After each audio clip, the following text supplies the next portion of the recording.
નાગપુરથી સામે આવેલી આ હૃદયદ્રાવક કહાની માત્ર એક ગુનાનો કિસ્સો નથી, એ આપણી આસપાસ છુપાયેલા વર્ગોની ભયાનક માનસિકતાને છતી કરે છે.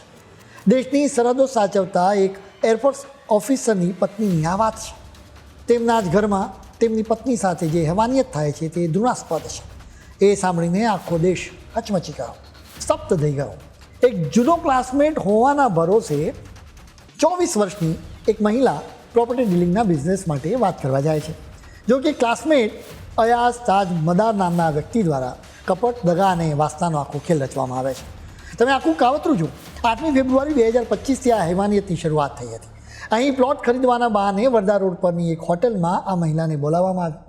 અહીં ડ્રિંકમાં નશીલી દવા મિક્સ કરી દેવામાં આવી. આ મહિલા બેભાન થઈ ગઈ, જેના પછી અયાઝે તેના પર બળાત્કાર ગુજાર્યો. તેણે એ નિર્લજ્જ હરકતના સ્ટીલ વિડીયોને ફોટા પણ પાડ્યા.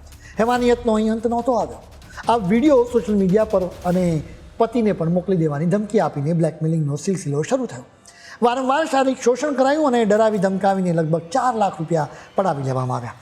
જોકે વાત માત્ર શારીરિક શોષણ કે ઉગાડી લૂંટ પર અટકી નથી. આ મામલો એનાથી ક્યાંય વધુ ગંભીર, વધુ ઘાતક અને રૂવાડા ઊભા કરી દેનારો છે. સોશિયલ મીડિયા પર જે વિડીયો વાયરલ થયો છે એ કાળજું કંપાવી દેનારો છે. કોઈ પણ સંવેદનશીલ માણસે જોઈને હચમચી જાય. એ વિડીયોમાં એક લાચાર 24 વર્ષની આ મહિલા ચોધાર આંસુ રડી રહી છે, ચીસો પાડી રહી છે, ધ્રુજતા અવાજે કાલાવાલે કરી રહી છે કે તમને લડવાની બહુ આદત છે ને, હાથ છોડો મારો, મને છોડી દો, છોડો. પણ હેવાન અયાઝ એના બેઉ હાથ મજબૂતીથી જકડી રાખીને એના ચહેરા પર ઉર્દુમાં કંઈક બોલીને વારંવાર ફૂંકો મારી રહ્યો છે. એ પીડિતાને પ્લાસ્ટિકની બોટલમાં કંઈક કેમિકલ કે લિક્વિડ લાવીને પરાણે પીવડાવતો હતો અને દાવો કરતો હતો કે આ સંમોહન છે, આ કાળો જાદુ છે. અંધશ્રદ્ધાનો સહારો લઈને તેણે આ યુવતીને માનસિક રીતે તોડી નાખવાનો પ્રયાસ કર્યો. અયાઝે આ યુવતી પર વારંવાર બળાત્કાર ગુજાર્યો.